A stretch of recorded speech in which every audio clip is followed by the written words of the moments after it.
we got to create the first ever physical South Asian space at Glastonbury. Not many people can say that. I was like, wow, I've never seen so many brown people at Glastonbury before. Like, it was wicked. Glastonbury, a sprawling sea of crowds, packed in to see their favourite bands and artists.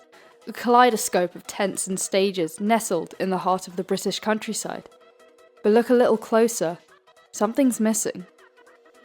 In 2022, comedian and entertainer Sir Lenny Henry said he was surprised at the lack of black and brown faces at festivals, and he's not the first to point it out.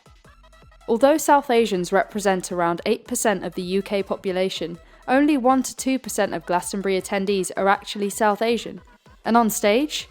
According to Initiative Lila Music, it's actually difficult to estimate the quantity of lineup that is South Asian because of the lack of comprehensive data. In 2024, cultural organisations dialed in, daytimers and Going South joined forces with one goal in mind, to create the first ever South Asian space at Glastonbury. And with that, Arrivals was born.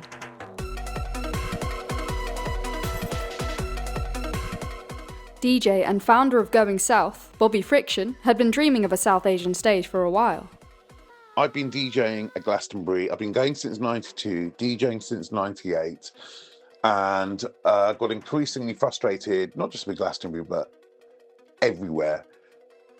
Glastonbury was a very different place in the 90s. I went to that first Glastonbury, maybe saw 4 South Asians all weekend. That's out of 70,000 people. Basically, just pitched them. Really want a South Asian music space. Also, I want to be able to give artists to some of the bigger stages, or at least have some of these artists considered. They thought a bit and came back and said, go ahead, you can have a stage in Shangri-La, which is one area of Glastonbury. It's known as the Mad area, the real counterculture area, and also it runs through the night. The positions of power that exist within the cultural landscape are still very rich, white, male, and we want to influence that. We want to change that. I want people that have lived experience of being South Asian, working with South Asian people to help promote their careers. That was Dhruva Balram. He's the co-founder of Dialed In. But what about the on-stage action? Kieran, who goes by the artist name Your Boy Kieran, DJ'd at Arrivals. I mean, my hesitation was, it was billed as the first South Asian stage at Glastonbury.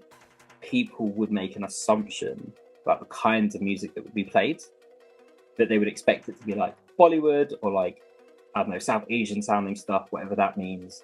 I mean, the good thing about any of these the days I was dialed in, with Bobby as well, is even though you're South Asian, there's no expectation to play South Asian stuff. You can kind of rock up and play whatever you want.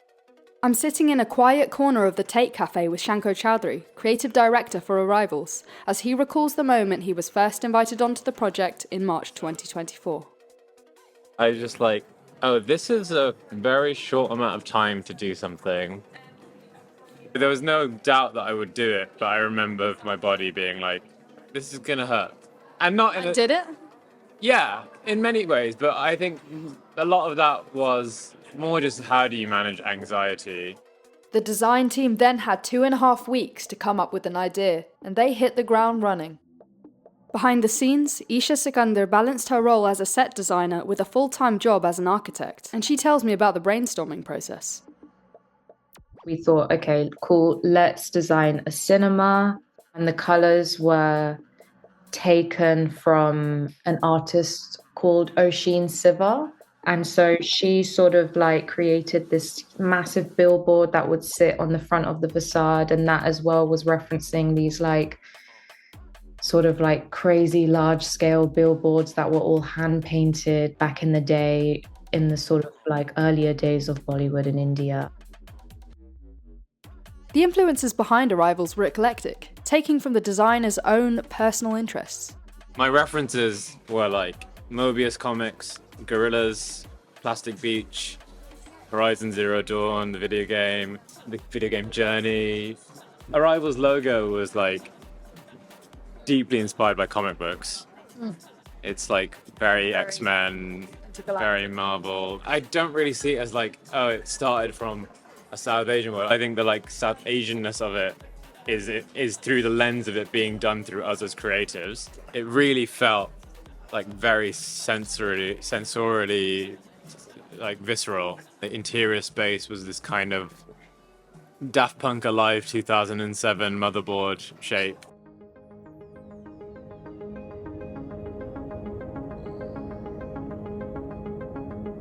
Arrivals is rife with bright primary colours from the outset. Before you walk in, there's a sign that reads Arrivals in bold, retro, sci-fi lettering, with a vivid mural above, depicting 3 characters on the brink of interstellar battle. Inside, a bright yellow DJ booth sits in the centre of this intimate 180 capacity space. It's designed to emulate a spaceship that's crash-landed in the middle of this alien jungle planet. Surreal sci-fi battle scenes by illustrator Oshin Siva explode on every wall around it. It clearly captured the attention of festival goers. I looked at before and was like, oh, I mean, obviously. I'm always certainly going to be there at, like 4 a.m. or something.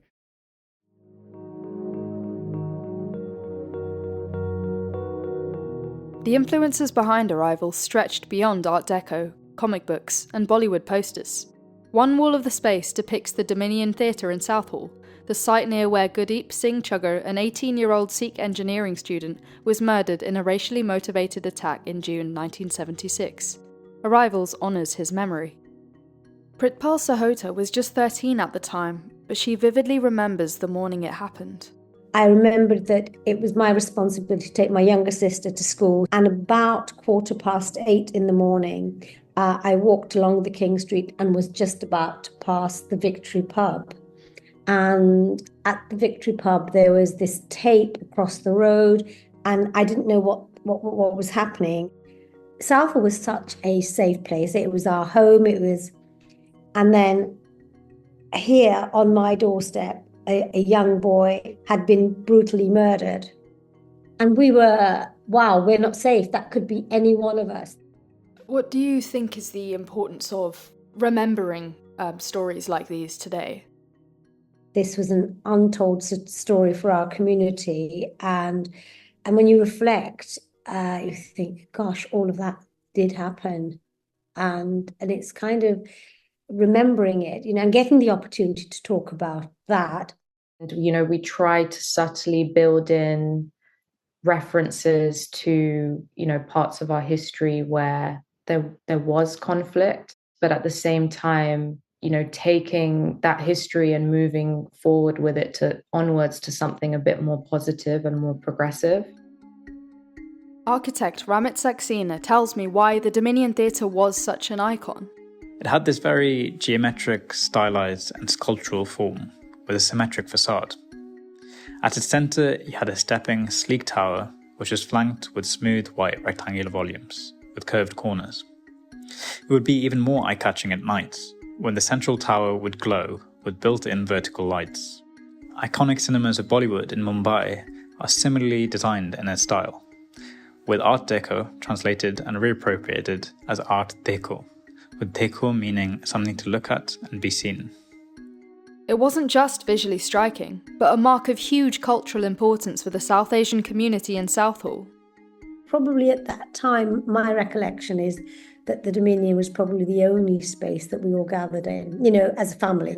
It was a place that on a Sunday afternoon we went to watch an Indian movie and they sold samosas, and I suppose that must have felt particularly for our parents like a slice of home.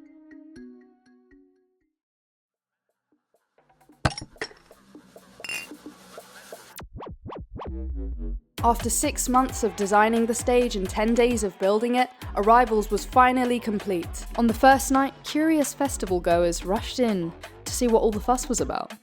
The first time we went was on the Friday at around 2 a.m. And we queued for ages. It was like 45 minutes minimum. But yeah, it was so worth the wait.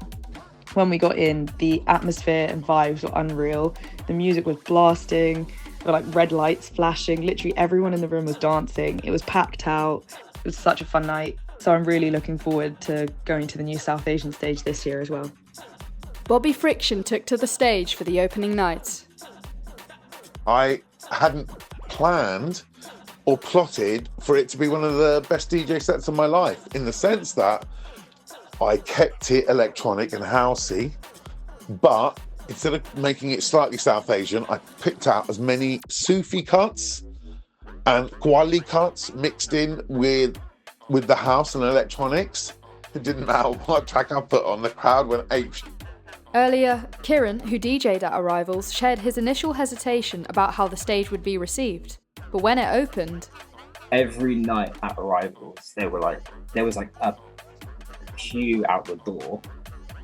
So people were having to wait to get in, which to me was nuts. I was like, why are people queuing up for this? I was like, oh, it's just a South Asian space and like, it's really cool. But then seeing people literally queue up for like 30, 40 minutes to get in, I was just like, yeah, this is kind of wild. There were a lot of non-South Asian people there. I think one out of curiosity, because it looked so amazing from the outside, I think that also drew people in. Isha calls herself a fan of Glastonbury and has been going for the last few years. But last summer, she experienced something new. I don't think I've really experienced a year where I thought like, oh, it's a good mix of people. No, it's white. And then, yeah, when we did Arrivals, I was like, wow, I've never seen so many brown people at Glastonbury before. Like, it was wicked.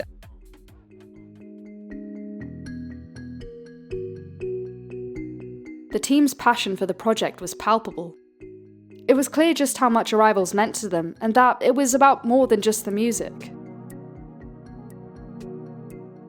So Dhruva, what did Arrivals mean to you personally, and what did you get out of it?